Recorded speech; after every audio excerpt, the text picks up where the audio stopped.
What's going on YouTube? Welcome to another video. We're detailing the second half of the training week, and we're starting off with some high bar squats here. I'm using a little bit of a different rack just to get some variety in angles, but everything else is going to maintain the same. This rack is definitely better for heavier singles because you can have the safety spots, and it's got all these different types of settings so you can really dial in exactly where your depth needs to be. I could actually probably afford to go a little bit lower, but when you squat deeper, you want to make sure you've got the clearance and you're not bouncing off the rack. So we're working up here, taking our time, working up to a heavy double, I believe, and just trying to emphasize all the different ways that we squat, trying to keep my upper back tight, trying to keep everything in line, make sure we're hitting depth, and I always exceed depth here, and just building a rhythm as we go into those heavier and heavier sets. So same warm-ups as always. I just find it's more efficient for me here, and I try to do these as beltless for as long as I can until at least the warm-up, the second to last warm-up, and then I will start to dial in for the heavier sets, and that just builds my confidence on squats, and that's really important for me, important on any lift that you may struggle with. So just trying to calibrate all the different, systems working here, making sure I'm confident, making sure I'm feeling good, and making sure the muscles are firing correctly. So that's kind of what we're focusing on here.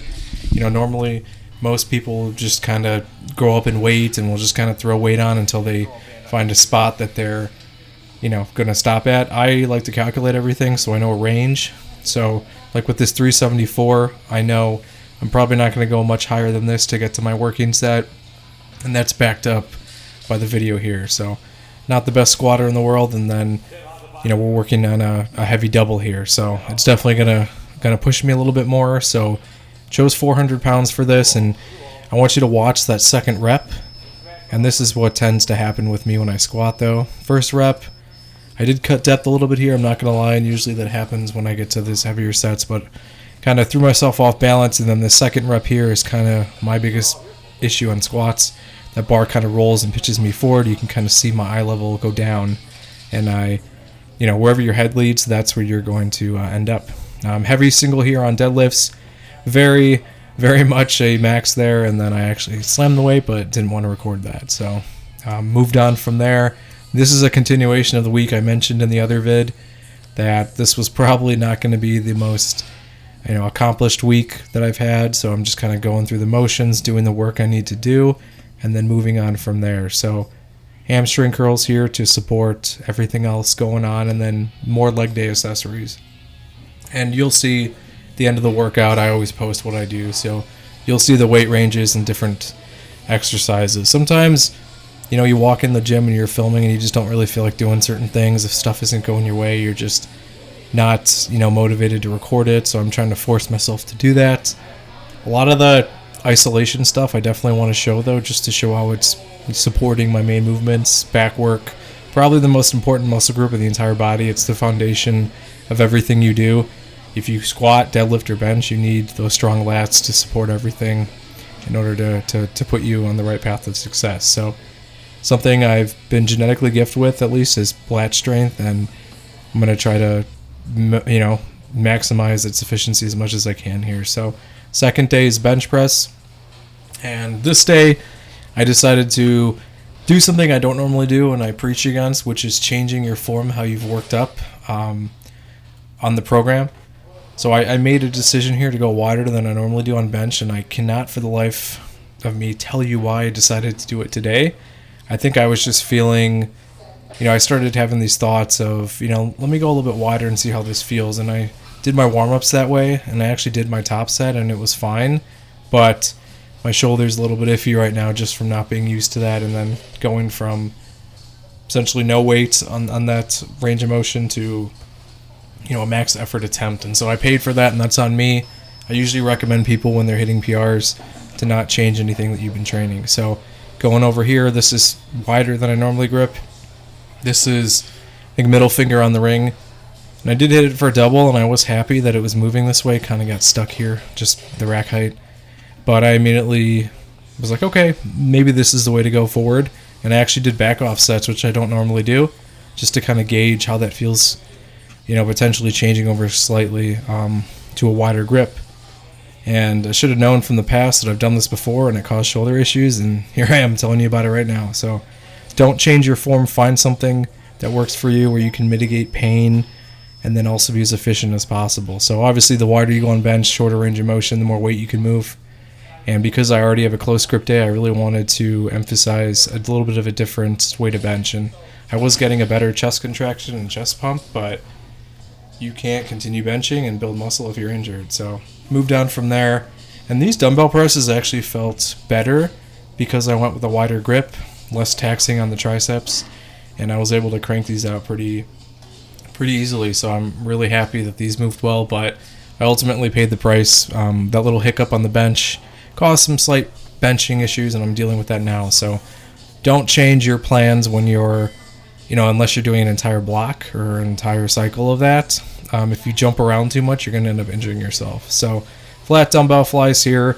I was getting issues with any sort of incline with the shoulder. It was just not cooperating with me, so I went flat, got a nice stretch, took my time, let her wait, and just kind of went from there. So sometimes you have to step back when you make changes like this and hold yourself accountable for the decisions you make in all aspects of life, including lifting. Sometimes it's not worth sacrificing, the satisfaction of a PR or whatever for long-term longevity. So definitely relearn my lesson there, and I will continue to train in the way that was best for me, where I was recovering and not getting injured. So strongman day here again, and then here's another lesson. When you get slightly injured and not feeling too well, it's going to affect the rest of your lifts. And so during this workout, I was starting to feel that shoulder. I did some warm-ups to kind of get some blood in there and really try to make myself feel better to get these movements going. And unfortunately for me, I am super sensitive to where I am unbalanced, or I just feel like I'm not optimal and ideal, and it can affect my workout. And you kind of saw there on that warm-up, lost my balance because I did not, clean that weight up as normally do. I'm catching it lower because the shoulder is bothering me. So that's what you get for doing amateur things when you've been training long term, and sometimes you think you're conditioned enough to get away from it, but you're really not. So you have to pick and choose your battles, and when you're trying to progress all these different lifts, all these different movements, you have to make sure your recovery is ideal. So I'm kind of just going through the motions here, doing what I can. These are the back off sets and taking it easy, not trying to overexert. And this was the week that I was supposed to hit PRs. That was to come after the initial week, and I should have taken that as a sign that it just wasn't going to happen. I should have just moved on, and I didn't. So you pay the price for stupidity, and but that's the experience that comes along with it. Now hey, maybe I should make this change. Think back to a time where it didn't work well for you, and there's your answer there.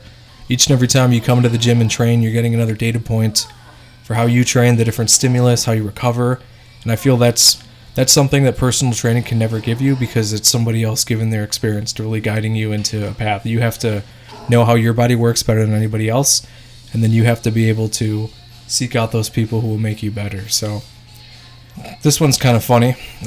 I noticed a lady walking in back, and just so I didn't lose balance, I waited for her to clear, and was kind of holding that weight on my shoulder girdle for a while, and so I just hit a single there. Yeah, so after that, I recalibrated and I hit this top single of 215 here. I was happy to get it. It was kind of a moral victory over the course of this whole week, so I just take what you can while you can, recover from it. That shoulder wasn't bothering me to press. It was just mainly anything that was bench related, so super, super specific to bench. So it just lets me know that wide grip was a little bit too much. Then I did some back offs. The 215 was a little bit too heavy to do, subsequent sets with, so I went back down to 195 just to get some extra work in and feel that weight there. So definitely trying to be more composed when I press, and then trying to do my best to just mitigate the way through with that shoulder issue. So finished up with just a few more sets of this back off, and then that was essentially the workout. You'll see the rest going forward. I don't really film my arm day. If people are interested in that, I don't mind filming it. It's just boring. It's just me doing supersets and everything, but take a look. Let me know. I'll see you in the next vid. Let me know what you want to see in future endeavors as well, too. Thanks for watching. Bye-bye.